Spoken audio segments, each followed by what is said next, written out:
What's going on, YouTube? You're back with Shades. We're gonna continue our Let's Play of Katawa Shoujo. I said YouTube again, and when I need to say stop saying YouTube because I'm uploading on 2 sites now. But anyway, last time we left off, we sketched Rin, and we haven't seen the thing yet. But she was questioning whether we were having fun at the art club, and I'm like, yeah, I think we're having fun at the art club. Let's do it. As it's a lot of time to finish the studies quickly ticks away, I desperately try to improve my awful sketch. Hang on. Just going to zoom in a bit, because when I lean back, I'm really tiny on camera. But doesn't seem to get any better. I want to start again from scratch, but what would be the point? There's no time for that either. Okay, everyone, that's it for today. Please turn in your drawings on my desk, and I'll see you all next Monday. It's not bad. It looks like my portrait, but doesn't exactly look like Rin. But I guess you could say it portrays her. But that's might be a bit generous. The nose and jaw look hideous, and the shading is terrible. Granted, it's my first attempt at drawing with ink, but it's still pretty bad. That's not bad. She sneaked up behind me while I was lost in thought. Damn it, I was hoping I could smuggle the portrait to the teacher without you seeing it. Why? I'm not really happy with it. I wish I could draw better. You just need some practice. Could you take my drawing to the teacher too? Curious myself about how the sketch turned out, I peek at the picture. The way Rin was drawing, it looked like she was really into it. Damn! It captures him perfectly. The brooding exterior, the dark lighting. I guess his back was to a window. Jesus. It's excellent. Somehow the seemingly arbitrary strokes come together to form an image of my face, from the shape of my chin to the messy hair to the somewhat gloomy expression. It's perfect! Look at that! Look at that sexy jawline! Although it makes him look really edgy. Her sketch blows my mind. Okay, so it's You're Amazing, but a little tidbit from me is that you don't compliment others by putting yourself down. It's probably the worst way of complimenting someone. You just say they're good. Just say they're good. Like, I wish I was as good as you is a compliment, but also like it's kind of like, oh man, I suck. Just say they're good. You're amazing. Wow, you're amazing. It's not that amazing, but thanks. I take a closer look at her work. It's still glistening with slowly drying ink. You know, I look kind of grim here.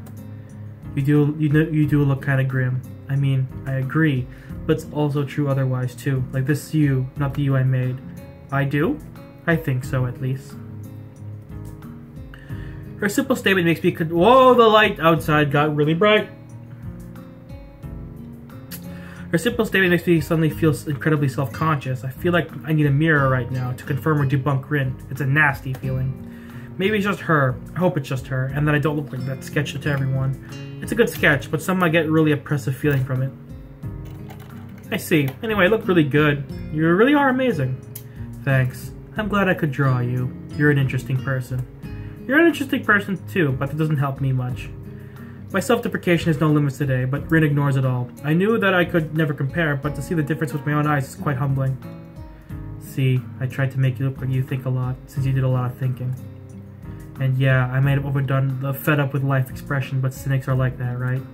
I want to retort something snappy, but Nomiya gives me no time to think, ushering us to the door. Hurry up, you two! While we've been chatting, the rest of the club has taken their leave. They quickly pick up our drawings and take them to the teacher's desk before hurrying after Rin, who's already left the classroom. She's not in the hallway. She's not in the hallway to my surprise. I wonder where she managed to run off to in just a few seconds. Would have been nice to talk more. Well, not that I had much to say, except maybe get back at her for calling me a cynic. I mean, you are a cynic! To be fair, Hisao, you are a cynic. It's surprisingly late. I already got used to school ending at the same time every day, so I can feel the extra hours in my head and my gut. My growling stomach reminds me that I'm absolutely ravenous. I'm so hungry that I dare to try anything the cafeteria staff deem edible. Hey! Cafeteria food isn't always awful. A good amount of time it is, though. Even when I see today's delicacy, fried mystery lumps, my steely resolve doesn't fade. I stuff the dinner down without tasting it at all, which is probably for the best. I don't have much homework to do, but what little I have, I won't get done by itself, so I stroll toward the dormitories. Why are we talking to Kenji? I don't want to talk to Kenji. I hate Kenji. Preparing for the post-homework lull, I knock on Kenji's door. He responds from the other side, although I can't make out what he said. I try the door, but it's locked.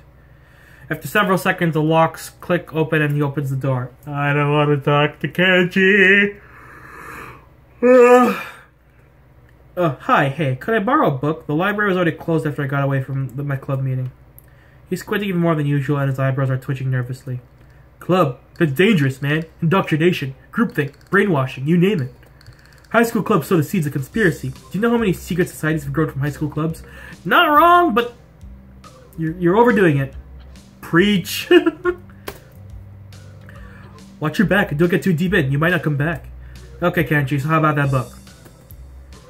Sure, but return them and don't spoil any of my books. No drinks, no food stains, no bodily fluids. Capiche? Sure, thanks. Instead of letting me in, he retreats from the door, closing it again. After a few seconds, he returns with a stack of 3 thick books and hands them over to me. Opening the topmost one, a familiar emblem stamped on the copyright page greets me. Your books? These are from the school library. They are now mine. Illegal! That is illegal! You stole these? What are you talking about, man? I've been liberating these from the oppressive feminist movement that controls the library. Please say oppressive feminist movement doesn't mean that poor librarian girl Yuko. She couldn't even oppress a wet towel. That's so true! She's so meek. But yeah, that's illegal. Don't steal from your public library, kids. Don't do it. Don't. Those books are for everyone to enjoy. Don't steal books. Kenji turns away, mumbling something I can't make out, and closes the door behind him. You know what I would have done? I would have taken the books, did what I need to do with them, and then returned them. I would not have given them back to him. Before going to my own room, I enter the bathroom while washing my hands. My eyes catch my reflection from the mirror above the sink.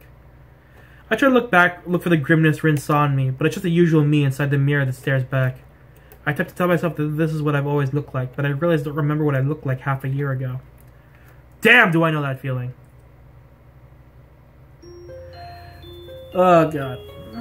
I feel like I know that feeling where it's like, wow, what did I look like years ago? Where then you feel like you look the same because the gradual change is so slow that you don't notice it. So when you look at yourself, like you look at yourself like a year, like a couple years ago, and you're like, oh yeah, I do look different, but whatever, right? I wake up all sweaty, as if I'd run a half a marathon in my sleep.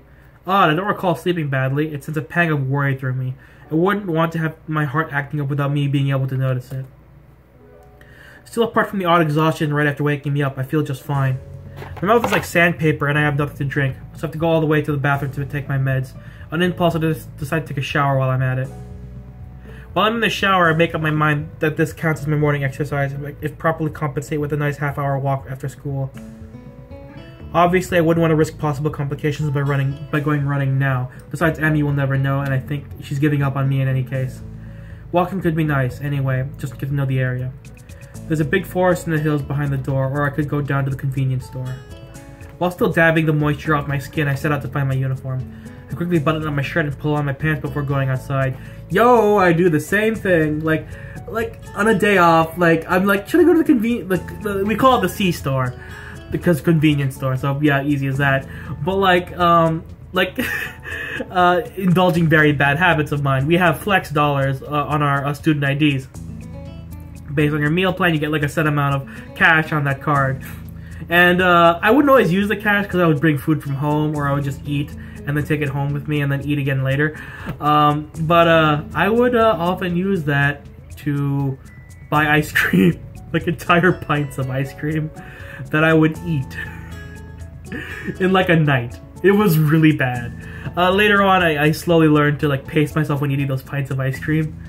Like one would last a few days, but it was bad. It was real bad. Sorry about that, guys. I had to get my dog to shut up. I love him so much. Normally during this time of year, I'd be eagerly awaiting summer vacation, having not only been at school for a little over a week. I don't really have that kind of feeling. I'm still savoring the school life and considering the sharp and awkward turn my life has taken.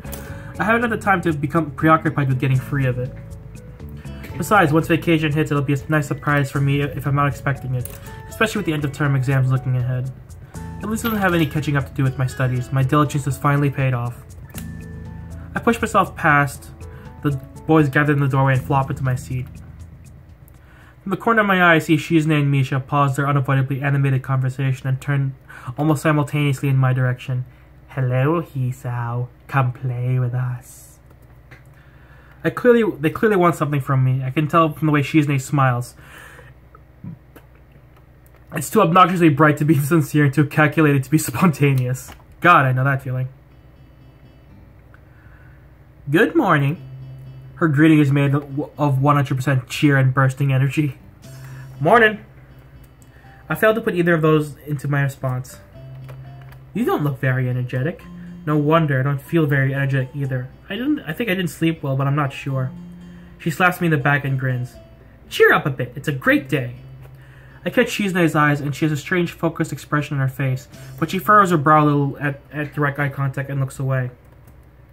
For a moment, I think that Shizune caught a glimpse of my worries somehow and is pondering on how to respond, but then she quickly strains her glasses with them and with them her expression. Anyway, we were wondering if you're still interested in that student council position because we're going to make an offer that you can't decline. Wait, what? I wasn't really interested in the first place. You're putting words in my mouth. Not as such, but wouldn't it be nice to hang out with us every day? Not as such, but wouldn't it be nice to hang out with us every day while also being useful to your school? Well, to tell you the truth, I kind of joined a club, so it'd be sort of hard for me to join the council too. Even if I wanted to, which I don't, as I said. Is that so? Which club is it, Hichan? The art club. Shizune's eyes glint in a sinister way as she scowls at me. The way she looks, I'll be expecting the art club to lose its funding from before lunch break, or the art teacher to mysteriously disappear from the face of the earth. Student council cannot cut funding, can they? Can they? Before she manages to comment, the teacher finally enters the classroom, getting Shizune and Misha off my backs and sending everyone rummaging in their bags for books and pens. I did join the art club, but the first meeting didn't really boost my confidence. I'm not really sure what I'm doing it for. I wish I could draw like Rin, but I don't know what I would do if I could. To what end would I use such a skill? I don't really know. Go on Etsy and sell your art. Or stream it. Or open up a commissions tab. I don't know. There's ways to make money with art. So much ways to make money with art. Ignoring the teacher's sleep-inducing voice, I open my notebook to an empty page and press the needle-sharp graphite tip of my pencil onto it. What to draw? I really can't think of anything good to draw. As I hesitate, I raise my hand. A meek black mark left on the previously blank paper seems aggravating. I can't even seem to get the starting line, let alone get it started. It's almost a physical feeling of being held back. Annoyingly, it reminds me of a failed attempt at jogging with Emmy. I look out the window in desperation. Right then, a small bird takes flight from one of the cherry trees that grow everywhere in the school grounds, and we're zooming in! I really can't see it clearly, and it's not like I could tell one tiny bird from another, but I pick it as my subject anyway. Conjuring up the image of the bird in my mind's eye, I turn my gaze back to the notebook and deliberately draw a thick line across the paper to get started. He seems to be mocking me, as I can't follow up right away. Still, it's a start. Getting started is good. Is the bird in flight? I slowly sketch the picture on the notebook page. The image in my brain is becoming clear as the drawing takes place. Yup, it's in flight. It's really nothing. It's just a nameless nothing bird on paper, but that's not important. Wow, actually, that leg's pretty nice. My hesitation fades into the background along with the teacher's voice as I continue my struggle. The feathers form a simple pattern in my mind, but on paper it's a mess of too many rough lines despite my best effort. What are you talking about? That's great! I realize that I don't really know what a bird's wing should look like, even if I try to think about it. I even put my pencil down and close my eyes for a moment, trying to trace the shape of a wing in my mind. Being this serious about it all of a sudden makes me a little frustrated. What are you talking about? This sketch looks amazing! For a sketch, anyway. Art in the class in middle school was easy class between exhausting subjects like math or Japanese, but this is the other side to art, the one that you see when you don't just fool around. True facts. It's almost like a completely different thing. Hee-chan? I look up to see two girls staring back at me. Misha and Shizune have carried their chairs to my desk and now are standing by my side looking at my drawing. How long have you two been there? I think you need more practice. Shizune draws a few sharp signs in the air between herself and Misha. Shi-chan agrees. Rin said the exact same thing yesterday, but why does it sound less condescending? You shouldn't judge before I'm finished. Don't you know it's bad luck to see an unfinished piece of work? Misha cracks an exuberant laugh. What? Don't be silly. There's no way that could be true. Whatever. Shizu's eyebrows furrow dangerously and the movements of her hands become abrupt, like slashing of a knife. You should learn to take constructive criticism better. I would if you actually offer some.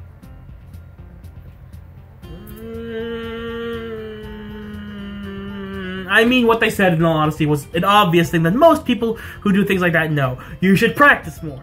But in all honesty, that wasn't constructive criticism. Constructive criticism is pointing out his flaws and also saying how to improve them. Not just, you suck, practice more. That's not what they said, but that's what a lot of people say. This is constructive criticism. You suck, you're an awful person. That's not constructive criticism, that's, hey, I hate you, so I'm gonna show that with my words.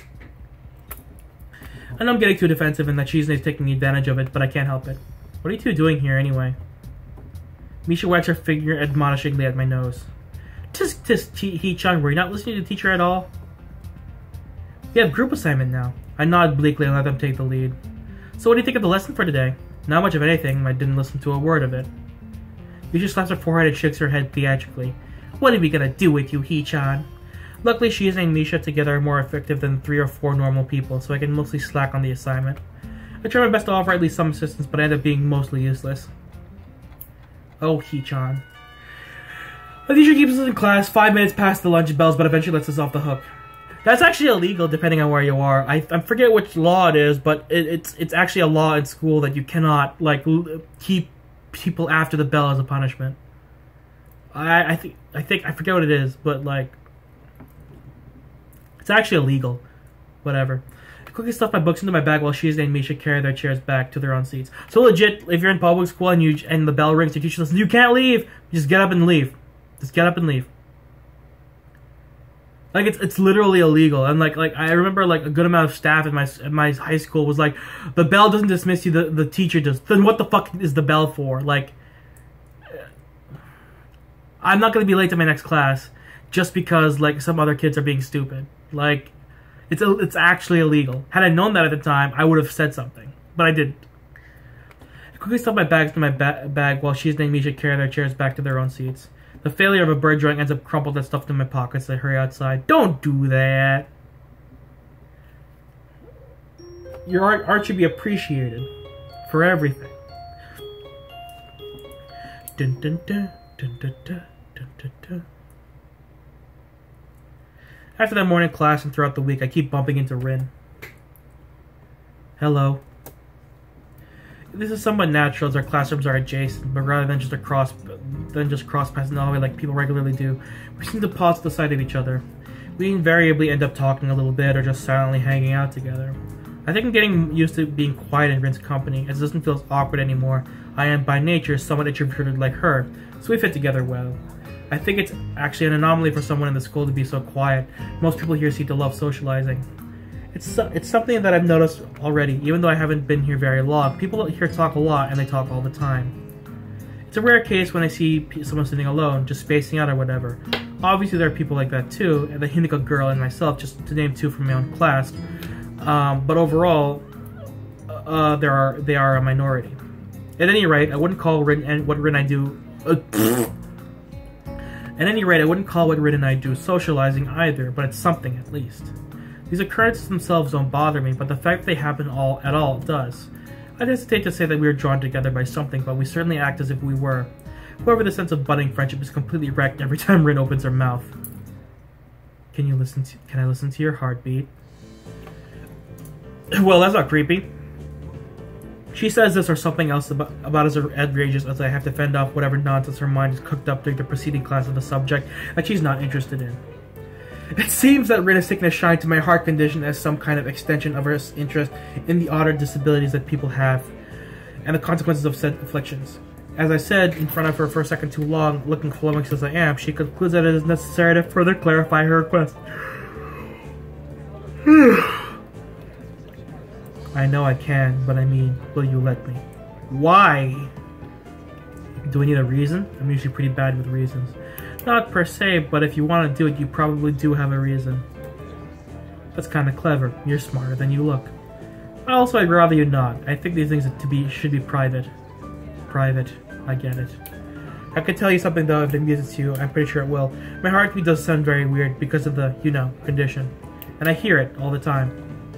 So you're paranoid. It's not a question, it's a statement. No, I'm not paranoid. The doctor said that abnormal attention to my heartbeat is a common symptom of my condition. So for you, it's normal to be paranoid. It's not a question either. One could say that me being like this in the first place isn't normal either, but oh, what the heck. Paranoia fits me fine. I don't think it's something that actually fits anyone or anywhere. I ate an orange today for breakfast. How was it? I'm vaguely proud of myself managing to keep up with Rin's sudden change of topic. Excellent. I don't remember when I last ate an orange, but it's annoying to peel one. It's on the list of things I want to learn properly. How come you ate one then? Emmy had some, so she peeled one for me. Good for you. Rin stretched her back and yawns, and says nothing further. She throws me a glance from the corner of her eye while she watches people pass on by, but I couldn't say why. That rhymed. I realized, though, that this is the first time I've talked naturally about my condition with anyone in any way. A group of boys walk past us to Rin's classroom, but she doesn't pay them any mind. They pay none to her either. My mind wanders off, spurred by the silence. Maybe I should have let her listen to my heart. Not like it matters. Nothing really matters that much at the end of the day. Wow, what a nihilistic view of the world. But that's technically true. I start feeling depressed for no reason again. It's like a tidal wave out of nowhere, rolling over my subconscious, submerging me underwater. I feel a sigh coming out of my mouth as I turn away from Rin, pretending not to read a poster on the wall. It's an advertisement for the school festival, promoting an event almost a week past. The difference between me and Rin is that I'll be more likely than not dead before turning 30, while she can't eat oranges without help. I can't decide which of one of us is worse off. I try to grasp the passing of time, but it seems hard. I'm still used to the rhythm of the hospital, where trivialities such as the day of the week or time of day didn't really matter. Everything was the same, no matter what. Rediscovering the significance of time is an oddly disorienting experience, and I find myself enjoying the fact that I can categorize events in this fashion. The relevancy of a ticking clock is surprisingly delightful, and I decided to start wearing an analog wristwatch, something I didn't used to do before. When I finally asked Rin on Thursday about something that's bothering me for the entire week, it's already lunchtime. The time is somewhere between 11:06 and 11:07, as my watch doesn't have a hand to show seconds. It's the old-fashioned kind of with a black leather strap and titanium casing. It doesn't look flashy, but a wristwatch doesn't need to. And with that, I'm going to end the part. That was interesting. Like, it was like 3 or 4 separate chapters, all rolled into one. And it gives us a bit more insight into Rin. She's just an oddball who is very random, and her thought process is so fast that she's more than willing to just skip from topic to topic. And Hisao's just like, well, I gotta adapt to this. We're kind of friends now. But it also looks into more of the neuroses of Hisao, in that like he's self-conscious. He doesn't know, like, am I depressed? Am I like getting like really grim like facially? I zoomed in too much with this camera. Oh well. I'm gonna have to fix that in editing. But like, it's just really interesting. I always love when characters get to like be themselves and like talk about themselves and show that they're more than just characters, that they're people who are self-aware about their conditions and themselves and slowly learning about themselves and slowly changing. Like he just decided to wear a wristwatch, which in my mind is like, how do you not wear one? At least when you leave the house. I can't leave the house without a wristwatch on. I feel naked. Like I wear a Fitbit all the time just cause, like, you know, tracks my steps and shit like that. But like I cannot for the life of me like not wear this wristwatch. Like, I feel naked without it. But that's just me. But anyway, thank you guys so much for watching. If you liked the video, hit the like button. If you want to see more videos from me or from the series, hit the subscribe button. And you're not exiting the Shadyverse. My name is Shades, and I hope you enjoyed your day in the shade. See you guys next time. Bye.